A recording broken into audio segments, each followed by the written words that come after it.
Girlfriend said, I need space, let's just be friends. I replied, sure. Then, I removed her name from joint subscriptions, reclaimed her car keys, and changed our Netflix password. 72 hours later, she was knocking desperately on my door. I, 32, male, am sitting in a quiet apartment for the first time in 4 years. It's strange, not bad, just quiet. 2 nights ago, my girlfriend of 4 years, all, 29, sat me down on the sofa we picked out together. She had that look on her face, the one that's both serious and distant. My stomach dropped. I think we need to talk, she started, cliché I know. She went on for about 10 minutes talking about her personal growth, feeling stifled, and needing to find herself again. It was a well-rehearsed speech full of therapy speak and vague platitudes. The bottom line was delivered with a soft, almost pitying smile. I think we should just be friends, I need some space. I've seen this movie before, I've read the Ada posts. The classic move here is to get emotional, to plead, to ask what I did wrong. I felt the sting, don't get me wrong, it felt like a punch to the gut, but looking at her, seeing the rehearsed sincerity, something in me just clicked into place. This wasn't a negotiation, it was a declaration. So, I didn't cry, I didn't raise my voice, I just nodded slowly and said, okay, if that's what you want. She seemed taken aback. Oh well, good, I'm glad you're being so mature about this, she said. She'd stay at her friend Chloe's place for a few days to give us both some breathing room. She packed an overnight bag, gave me a quick awkward hug, and left. The moment the door clicked shut, I let out a breath I didn't realize I was holding. The hurt was there, a dull ache in my chest, but underneath it was a strange sense of clarity. Friends, she wanted to be friends, okay. So, I decided to treat the situation with the exact logistical reality she had proposed. We were friends now, not partners. Our lives, therefore, needed to be decoupled. I'm a methodical person, I like lists. I opened my laptop and made one. Shared subscriptions, I went through my credit card statements. The big ones were easy, Netflix, Spotify Family Plan, the meal kit delivery service we both loved. I have the master accounts for all of them. I changed the passwords. Then, I went into the Spotify plan and removed her account. For the meal kit, I simply canceled the subscription, it was due to renew tomorrow anyway. Costs saved, roughly $110 a month. The car, this was the big one. About 2 years ago, Ara's old car died. I had just gotten a promotion, so I bought a new reliable sedan. The car is entirely in my name, the title, the loan, the insurance, all me. She was the primary driver since I work from home and barely use it. It was, for all intents and purposes, her car in practice, but my car on paper. A friend does not drive a car that I am legally and financially responsible for. The insurance liability alone is a nightmare. I sent her a text, not angry, just factual. Hey, since we're taking space and figuring things out as friends, I'm going to need the car back.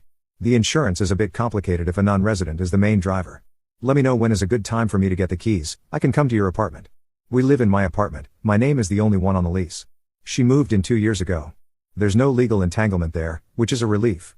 I didn't change the locks yet, I figured I'd give her a chance to get her things, like a normal person. I did all of this calmly, over the course of about an hour. It wasn't about revenge, it was about boundaries, it was about accepting the new reality she had created for us. If we are just friends, then this is what being just friends looks like. The text about the car was sent about 48 hours ago. She read it, no reply. The meal kit service sent her an email saying the account was cancelled. She would have discovered the Netflix and Spotify passwords didn't work the first time she tried. It's been radio silence until now. There's a knock at the door, not a normal knock, it's fast and sharp, insistent. I know it's her, and based on the sound of it, she's not here to be my friend. Update 1, thank you for all the comments and DMs, it's wild how many people have been through something similar. It helps to know I'm not crazy for reacting the way I did. So, the knocking. I took a deep breath, walked to the door, and looked through the peephole. Yep, Ara. She looked frazzled, her hair was messy and her face was pinched with irritation. I opened the door. What the hell is your problem? She started, not even a hello. I leaned against the door frame. I'm not sure what you mean, Ara. My Spotify logged me out mid-song, Netflix won't work, and you're demanding the car back. What are you doing? I kept my voice even. I'm doing what you asked. You said you wanted space, that you wanted to be friends. Friends don't share streaming accounts or pay for each other's cars. I'm just tidying things up. She stared at me, her mouth slightly open, as if I just started speaking a different language. Tidying things up? I said. I needed space, not that you should blow up our entire life. I needed that car for work tomorrow. I understand it's inconvenient, I said, and I genuinely did, but the car is my property and my liability. I can't have someone who doesn't live here be its primary driver. It's an insurance thing. You can get your stuff from the apartment whenever you'd like, just give me a heads up so I can be here. This is where the entitlement really came out. My stuff, we live here, and that's my car, you bought it for me. I bought it while we were in a committed relationship. I corrected her gently. That relationship is now over, according to you. We're friends. This is me treating you like a friend. She threw her hands up in the air. This is ridiculous. This isn't how you treat a friend. This is petty and vindictive. My God, Leo was right about you. Bingo, the name hung in the air. Leo, her work friend, the one she'd been having after work drinks with a little too often for the past 2 months, the one whose name popped up on her phone at all hours. My gut had been screaming about Leo for weeks, but I pushed it down. I trusted her. I must have let a flicker of something show on my face because she immediately tried to backtrack. That's not what I meant. Who's Leo? I asked, my voice still quiet. He's just a friend from work. He's been so supportive through all of this. All of what? Your decision to end our 4-year relationship? You were twisting my words, she snapped. I just needed a break, a little space, and you go and do all this. You're trying to control me, just like he said you would. So, that was it. This new guy, Leo, had been in her ear, painting me as a controlling villain, probably so he could swoop in and enjoy the thrill of a new romance without giving up the comfort and stability I provided. He had concocted this let's be friends plan. She thought she could put me on a shelf, keep using my car, my apartment, my money, while she test drove a new relationship. The sheer audacity of it was breathtaking. I held out my hand. The car keys? She looked from my hand to my face, her eyes filled with disbelief and rage. She actually scoffed. No, I need it. I'll ask you one more time nicely, please give me the keys to my car. She crossed her arms. And what are you going to do if I don't? Call the cops? That would be a great look for you. I didn't even blink. Okay, I pulled out my phone. I didn't dial 911, I opened my car's official app on my phone. I located the car, it was parked right down the street, and with 3 taps, I remotely locked the doors and activated the alarm. The car's horn started blaring, a piercing, relentless sound in the quiet evening. Her eyes went wide, people on the street turned to look. What did you do? She shrieked. The car is now locked and the alarm is on. It will continue until I turn it off. The next thing I can do is report it stolen. It's in my name, remember? They'll find you with it, and it will be a very awkward conversation for you to have. So, for the last time, the keys. She stared at me, her chest heaving, the car alarm was still wailing down the street. Defeated and utterly humiliated, she dug into her purse, her movements jerky and angry. She slammed the keys into my palm. I tapped my phone, and the alarm stopped. The sudden silence was deafening. Now, I said, my voice cold, you need to get your things. You have 48 hours to schedule a time with me. After that, I'm changing the locks. She just stared at me with pure hatred. Without another word, she turned and stormed off down the sidewalk. I watched her go, then closed the door. My hands were shaking, not from fear, but from adrenaline. This wasn't just a breakup anymore. Final update, my girlfriend said, I need space, let's just be friends. I replied, sure. Then, I removed her name from joint subscriptions, reclaimed her car keys, and changed our Netflix password. 72 hours later, she was knocking desperately on my door, part 2. The last week has been a masterclass in escalating entitlement and delusion. I feel like I'm a character in a movie I never auditioned for.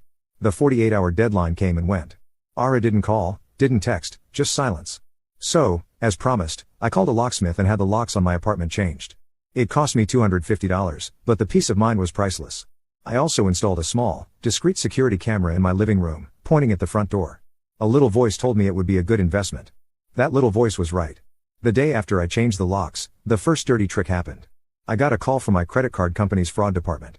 Apparently, someone had tried to report my card as stolen. They went through the automated system, but because some security questions were answered incorrectly, it was flagged for review. I confirmed the card was in my possession, and they added extra security notes to my account. Trick number 2 was far more serious and happened 2 days later.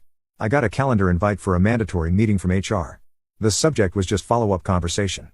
My boss, Mark, and a woman from HR named Susan were on the invite. My stomach twisted into a knot. I walked into the small conference room, and they were both there, looking serious. This wasn't going to be a casual chat. Susan started, her voice neutral and professional. Thanks for coming in. We've received an anonymous communication that contains some serious allegations regarding your conduct outside of work. Under company policy, we are obligated to make you aware of it and discuss it. She turned her laptop around. It was an email from a burner account sent to her and Mark. It painted me as unstable, controlling, and prone to aggressive outbursts, and claimed I was harassing my former partner. It was clearly designed to make me look like a workplace liability. My blood ran cold, but I forced myself to remain calm. I read it, took a breath, and looked at them. Susan, Mark, this is deeply mortifying. I began, my girlfriend and I broke up last week. It has not been amicable. This email is a malicious and false retaliation from her because I took back my car and canceled shared subscriptions after she ended things. The person described in that email is not me. Mark, who had been quiet, leaned forward. Susan, I've managed this man for 4 years. He's one of my most level-headed team members. We've had stressful deadlines and difficult clients, and I have never seen anything but professionalism from him.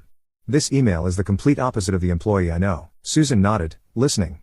She looked back at me. "Do you believe this will escalate further? Is there any risk of this spilling into the workplace?" "No," I said firmly. "I have taken steps to secure my home and finances. I believe this was an act of desperation on her part. It will not happen again, and it will certainly not affect my work." Susan closed the laptop. "Okay, we are documenting this incident and your response. Given your work history and Mark's testimony, we are considering this a malicious personal matter. We see no reason for further action at this time, but we wanted to be transparent. The Employee Assistance Program is available if you need support." I left that meeting feeling rattled but relieved. She had tried to attack my livelihood. This wasn't a game anymore. That night, my new camera paid for itself. At around 11 p.m., I got a motion alert on my phone. I opened the live feed and watched, my heart pounding, as the doorknob to my apartment slowly turned. Someone was trying to use a key. It jiggled, then stopped, then a few seconds later, it tried again. It was Ara. When the key didn't work, she just stood there for a full minute, staring at the door before leaving. I saved the footage.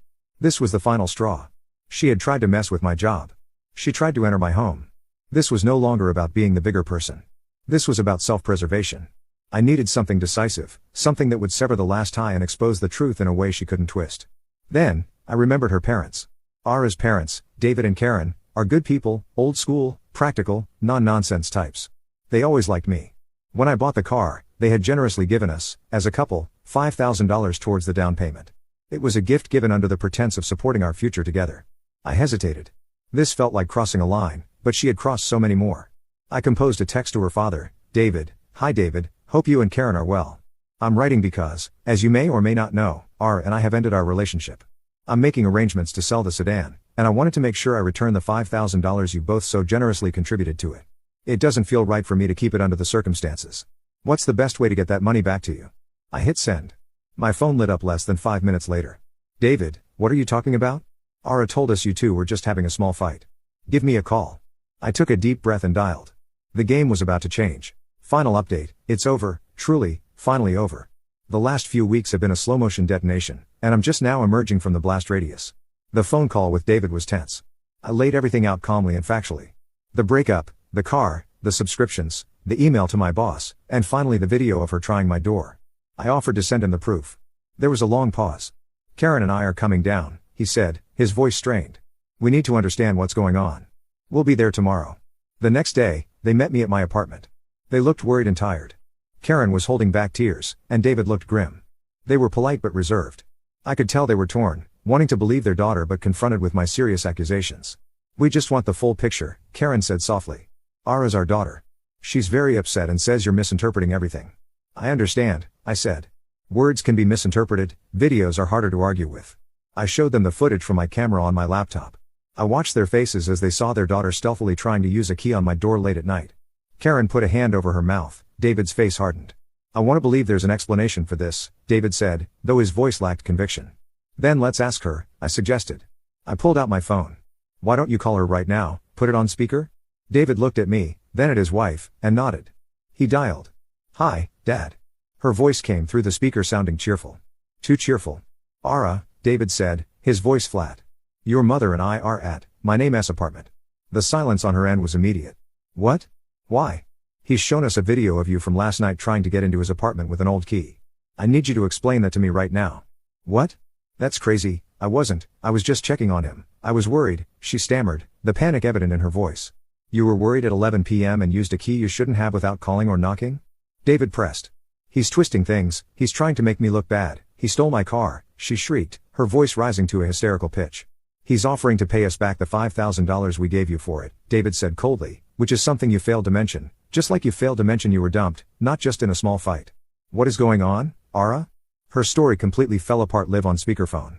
She started crying, accusing, deflecting, it was a complete train wreck. David finally cut her off. "We will talk about this later, do not move."